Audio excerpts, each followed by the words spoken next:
Setelah dua prajurit TNI yang tergabung dalam pasukan penjaga perdamaian PBB UNIFIL di Lebanon terluka terkena serangan Israel, respons Presiden Jokowi banyak dapat kritik tuh.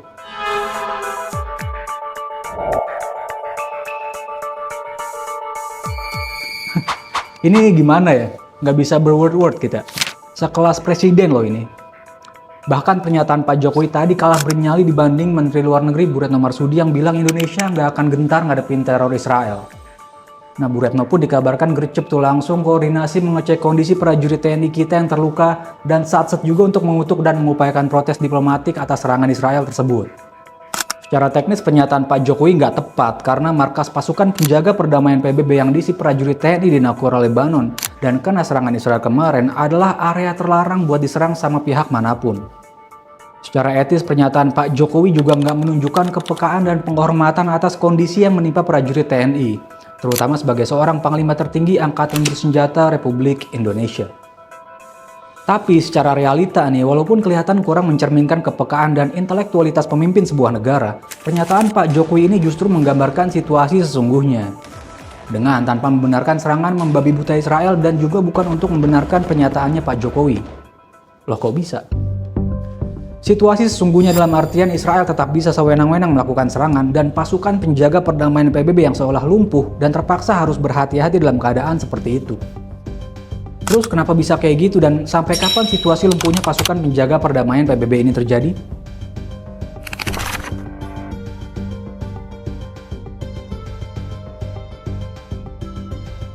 Pasukan Perdamaian Perserikatan Bangsa-Bangsa lahir setelah Perang Dunia II sebagai respons terhadap kebutuhan mendesak untuk menjaga perdamaian di kawasan yang rentan terhadap konflik.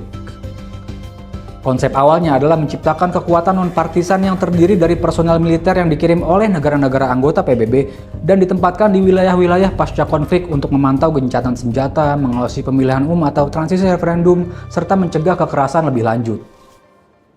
Misi pertama mereka adalah United Nations Truce Supervision Organization atau UNTSO pada 1948 di Palestina yang bertujuan untuk memantau gencatan senjata antara Arab Israel setelah Perang Kemerdekaan Israel. Secara historis, operasi-operasi ini bertujuan baik, tetapi seringkali menghadapi tantangan yang bersifat politis. Seperti yang digambarkan dalam literatur, peacekeeping atau penjaga perdamaian berbeda dari peacemaking atau pencipta perdamaian atau peace enforcement atau penegakan perdamaian, karena berfokus pada pemeliharaan ketertiban pasca konflik. Namun, operasi-operasi ini seringkali menghadapi realita politik yang kompleks. Mandat-mandat yang diberikan PBB kepada pasukan perdamaian seringkali terjebak oleh kepentingan politik anggota tetap Dewan Keamanan PBB yang memiliki hak veto. Termasuk korelasi dan simbiosis spesifik mereka yang unik, misalnya di antara Amerika Serikat dan Israel. Nah, hal itu jadi ironi karena di balik tragedi yang menjadi risiko seorang atau sebuah misi penjaga perdamaian di wilayah konflik, kekuatan mereka bahkan lumpuh sebelum difungsikan.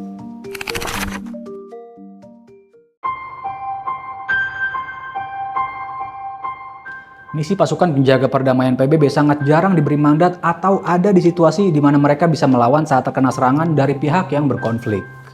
Selain beberapa sampel di Eropa Timur dan Afrika, salah satu sampel yang cukup menonjol sebuah pasukan penjaga perdamaian PBB bisa melawan dalam tanda petik adalah saat pengumpulan Jeddah Field di krisis Kongo pada 1961. Kisah pasukan asal Irlandia ini sampai diangkat ke film tuh yang berjudul The Siege of Jeddah Field yang tayang di Netflix.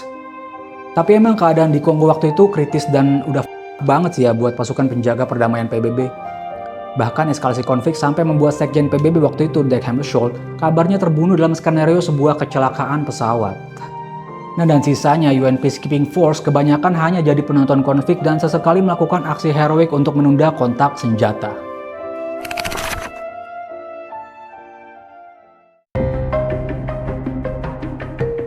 Menariknya nih, salah satu aksi heroik itu pernah dilakukan pasukan UNIFIL Indonesia di Lebanon pada Juni 2020 silam saat berhasil mencegah kontak senjata antara Israel Defense Force dengan Lebanon Armed Force di perbatasan kedua negara yang merupakan Area of Responsibility Indo-Bet di selatan kota Al-Adaiseh, Lebanon.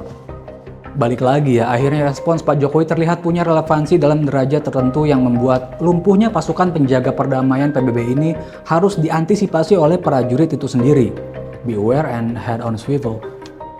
Tapi tetap ya, lumpuhnya pasukan penjaga perdamaian PBB ini jangan sampai membuat siapapun, apalagi pemimpin sebuah negara yang notabene panglima tertinggi angkatan bersenjata, kehilangan empati dan simpati saat terdadunya diserang dalam sebuah misi yang sesungguhnya mulia itu. Dan semoga ke depan Indonesia di bawah kepemimpinan Pak Prabowo Subianto bisa lebih bold dan tegas ya saat merespons hal-hal kayak gini. Well, interpretasi tadi mungkin relevan, tapi kami pun manusia biasa yang tak pernah luput dari kesalahan. So, give us your thoughts below.